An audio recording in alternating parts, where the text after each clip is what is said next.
Kaki King, it's nice to have you here. It's nice to be here. Yeah. So how do you feel being part of this festival highlighting women in music? It's great. I'm having a great time. Did you ever take part of such a festival? Well, it's different because it's a festival that's around an entire country. And usually when I think of a festival, I think of, in one location or over one weekend or something. So this has been lovely to sort of travel the country but have people excited about the same thing. Okay, great. What do you think about women's position in music?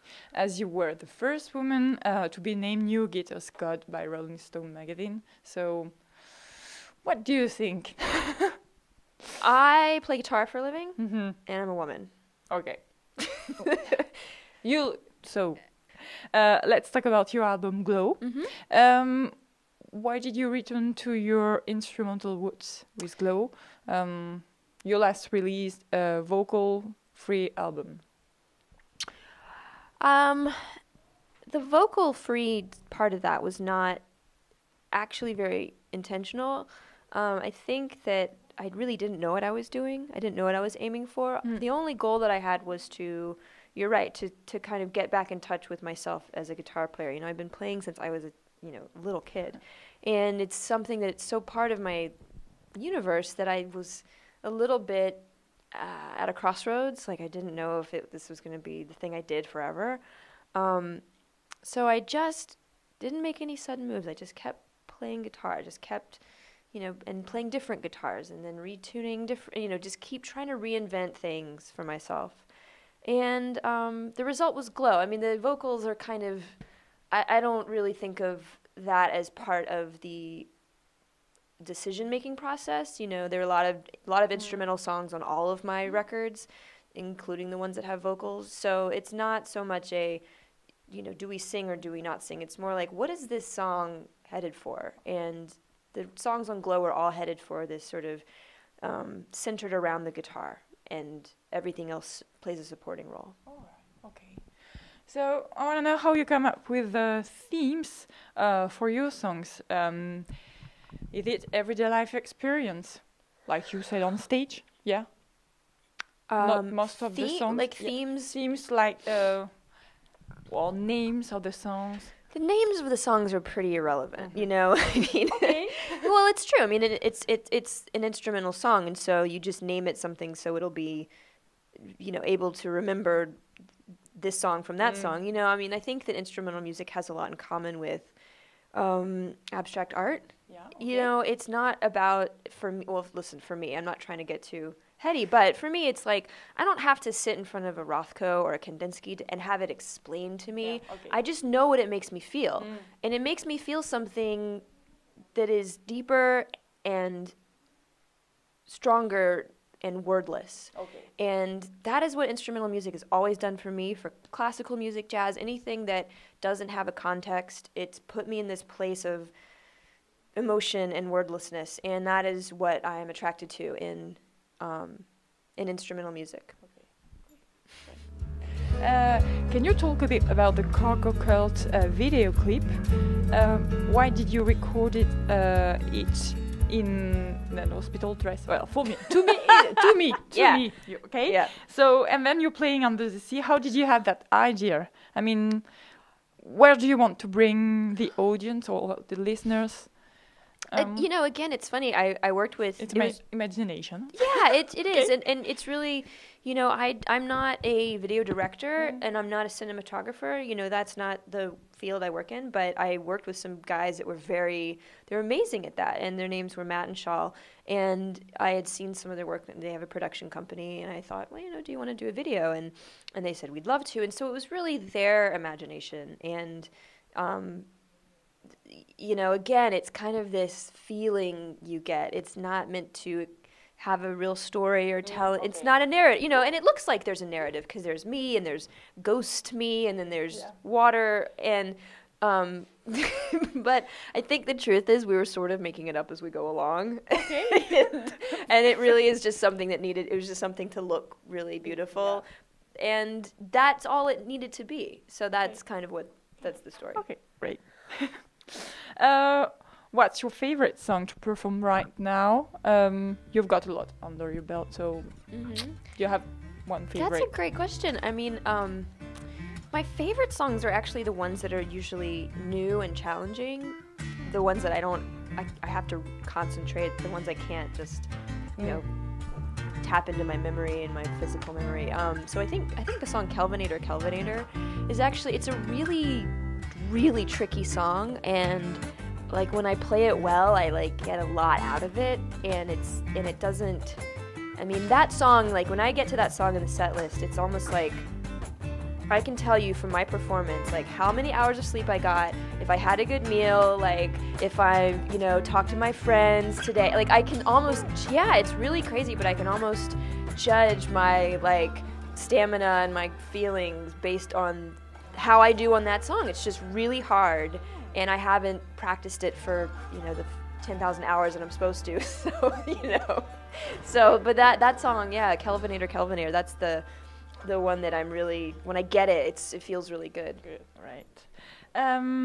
Gerald, did you have a memorable touring moment of this European tour so far, right now, or no? Well, yes, but the problem is the memorable experiences are the bad ones. Yes. Well, yesterday in Paris, they at the club said, "Oh, we have the parking for you. Park your car right here. It's all fine." We did. And then I came out a couple hours later, my car is gone. And so the police, thank God it was the police. The police had towed my car. And so then it was how do I get my car back in time to then do the show? And I couldn't wait too long because I had to play the show, and then I couldn't do it after the show. It either had to be then or it had to be the next morning, so... And it wasn't my fault because the venue said, "Hey, park right here." So, instead of seeing Paris and eating a good meal and walking around Montmartre and anything, I went to the police and got my car. So, these things are not fun or glamorous, but they happen, and you just have to deal with it. Yeah. So it's memorable. Yeah, it is. Yeah. Unfortunately, it makes it memorable. Those are the stories you tell. Okay. So, do you feel like you've made it now? Well, yes. Do you feel like you've made it now, or what do you see in your future? I mean, it's, I've played guitar for a living for a really long time now. My first record came out 10 years ago. It's actually, this is sort of like a 10-year anniversary reunion, kind of like retrospective type of year for me. And I do love what I do, and I travel all over the world all of the time now, and it's a lot. I mean, it's funny because I know that what I do now is what so many people want to do and so many people dream of doing, and I'm at this crossroads where I've done it. I haven't been to Paris once. I've been there 20 times, and I haven't seen Australia a couple times. It's the 9th time I'm going. And I get to travel a lot, and so now the newness of it all, it has changed for me, and it's more comfortable and familiar, but it certainly takes a lot of energy. All I can say is this year I have some really exciting things coming up that are new for me, which is I'm doing a piece of music for Carnegie Hall, so a piece of commissioned music, for guitar and ensemble, which I have to figure out what I'm going to do. I'm working with a string quartet that played on my record. They're called Ethel, so we'll be doing we're doing some touring together and playing, and so that's,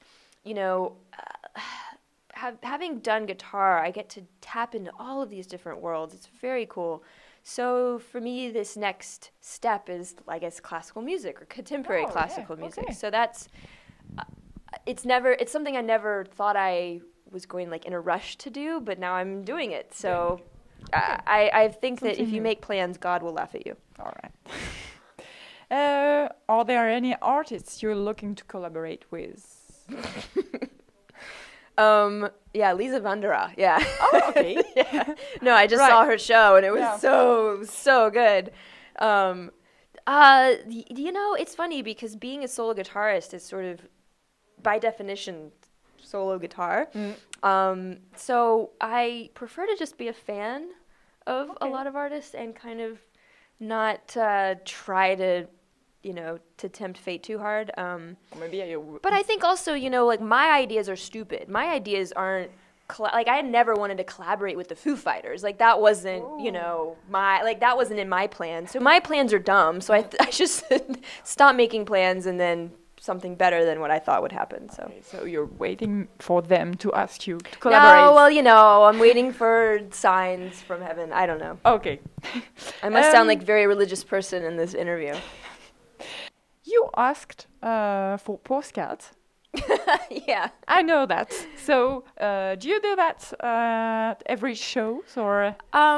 This is what's funny is we ask for postcards and stamps. Yes. And we never get stamps. We always get the postcards, but honestly, we rarely get the postcards or the stamps. We're lucky if we get water. No, everything's been really great. Yeah, I send a lot of postcards around, and now I have made the offer to send any fan that will send me their address a postcard. Oh. So throughout it's like I have a lot of addresses. I mean, way too many. So throughout the next year or so, I will be sending off postcards. So that's kind of, but it's fun to, I mean, it's kind of an old-fashioned thing to do. Yes. And my favorite postcards are the terrible ones, like the ones that you look at it and it's just like a design graduate's nightmare. I mean, there's and they're like actually the one we got today. It was of Grenoble, and it was you can see the mountains behind, and then it's just this bridge, like a close up of a bridge, and then a couple buildings, and the mountain. It's terrible, and the font was terrible. The whole thing was awful, and I loved it. You loved it. Was great. Okay, great. That's a good idea. And lastly, would you please end the sentence, "Girls do it better"? Or not? Oh, my mind just filled with dirty things. Or that's the hardest question. That is a hard question. Yeah. Girl, see, I can't stop thinking dirty thoughts. I know, it's bad. Say it. You can say it. No. The old me would say it. I'm married now. I have to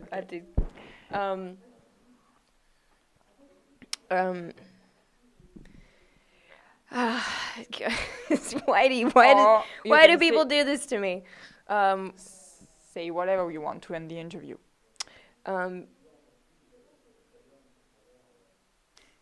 Girls don't do it better, but they do it. Great. Thank you very much. Thank you so much.